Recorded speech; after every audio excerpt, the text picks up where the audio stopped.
হইব নিগে মারহাবা আল্লাহ আল্লাহ আমার জায়গা হইব নিগে আমার মরা লাশের লাইগা মসজিদের পাশে আমার মাটি দিও কইরা আমার জায়গা হইব নিগে মারহাবা আল্লাহ আল্লাহ জোলা Allah, Allah, Allah, Allah, Allah, Allah, Allah, Allah,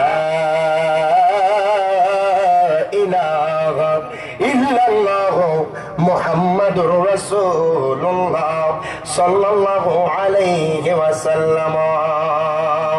ও আমার সিলেটের মানুষ, ও আমার গোয়াইনঘাটের মানুষ, ও আমার বিছনা কান্দের মানুষ, গভীর মনোযোগ দেন বাবারে।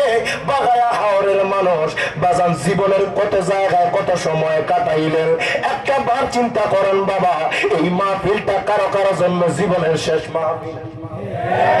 কথা কোন ঠিক না? আজকে বাজান আমি রিয়াজ জালালি কুমিল্লার জমিন থেকে এই জায়গা পর্যন্ত আসলাম বাজান রে। আমি কেমনে আসছি আমার আল্লাহ জানে।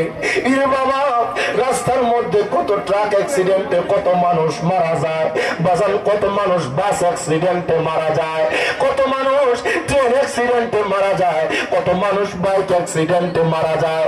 একটা বার চিন্তা করো, আমার আল্লাহ আপনাকে আমাকে হায়াতের বাজেট বাড়া দিয়া আজকে বাগায়া হাওর উত্তর পাড়ার জমিনে আমার আল্লাহ বসাইছে। জবান খুলে বলা যাবে আল্লাহু আকবার। একবার উচ্চতান বলি আলহামদুলিল্লাহ। ইরে বাজার,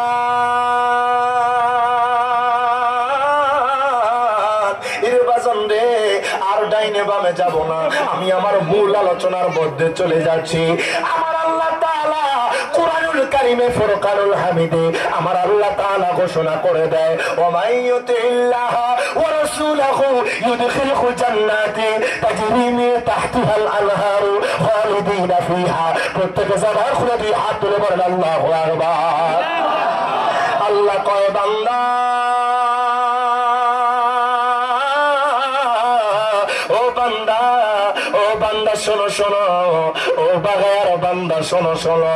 আল্লাহ কয় বান্দা রে, আমি আল্লাহর ইতাআত করলে, আমার বন্ধু মুস্তাফার ইতাআত করলে, আল্লাহ কয় বান্দা তোমাদের জন্য রয়েছে জান্নাত জান্নাত জান্নাত। আল্লাহ গো কেমন জান্নাত? তাফসীর খুললাম বাজার, যেই তাফসীরের মধ্যে লেখা আছে বাজান, যেই জান্নাতের তলদেশ দিয়ে নদীর নহর যাবে, যেই জান্নাতের তলদেশ দিয়ে নদীর নহর যাবে, যেই জান্নাতের তলদেশ দিয়ে স্বচ্ছ পানির নহর যাবে, জবান খুলে বলা যাবে আল্লাহু আকবার। আল্লাহ কয় দুনিয়ার মানুষ, ও দুনিয়ার মানুষ শোনো শোনো, আমি আল্লাহর ইতাআত করলে, আমার বন্ধু মুস্তাফার ইতাআত করলে, আল্লাহ কয় বান্দা তোমাদের জন্য ডিগলার দিয়া দিলাম জান্নাত।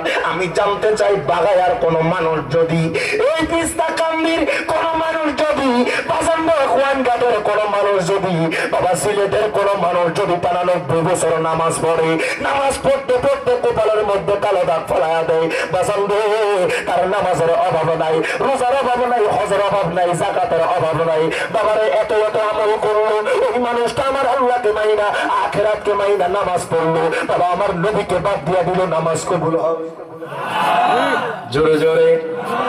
কোন মানুষ যদি আমার আল্লাহকে মানলো, বাবারে আখিরাতকে মানলো, জান্নাতকে মানলো, জাহান্নামকে মানলো, হায় হায় বাগায়ার মানুষ কয় ওই ব্যক্তির নামাজ কবুল হবে না যদি আমার নবীকে বাদ দিয়া দেয়। বাবা ওই ব্যক্তিকে ঈমানদার বলা যাবে? আরো জোরে। আমি রিয়াজ জালালি কই না, আজকের মাহফিলের সভাপতি কয় না, আজকের মাহফিলের সভাপতি কয় না, আমার আল্লাহ তাআলা কুরআনুল কারীমে ১ পারা সূরা বাকারা ৮ নম্বর আয়াত, প্রত্যেকে জবান খুলে বলেন আল্লাহু আকবার। আল্লাহ কয় বান্দা, ও বান্দা, ওয়া মিনান নাসি মান ইয়াকুলু আমান্না বিল্লাহি ওয়া বিল ইয়াউমিল আখির ওয়া মা হুম বিমুমিনিন। আল্লাহ কয় বান্দারে, গোয়াইনঘাটের জমিনে এমন কিছু মানুষ থাকবে, এই বিছনা কান্দির জমিনে এমন কিছু মানুষ থাকবে, আল্লাহ কয় বান্দা মাইয়াকুলু তারা বলবে আমান্না বিল্লাহি আমরা আল্লাহর উপরে ঈমান আনলাম ওয়া বিল ইয়াউমিল আখির আমরা আখিরাতের উপরে ঈমান আনলাম আল্লাহ কয় বান্দা ও বান্দা শোনো শোনো ওয়া মা হুম বিমুমিনিন তারা এখনো ঈমানদার হতে পারে না আল্লাহ কয় আমার মানবা আখিরাতকে মানবা ঈমানদার সুবহানাল্লাহ কয় না এটা কি আমি কইলাম না আল্লাহর কথা আপনাদের কথার সাথে মিলছিনি বাবা আল্লাহ গো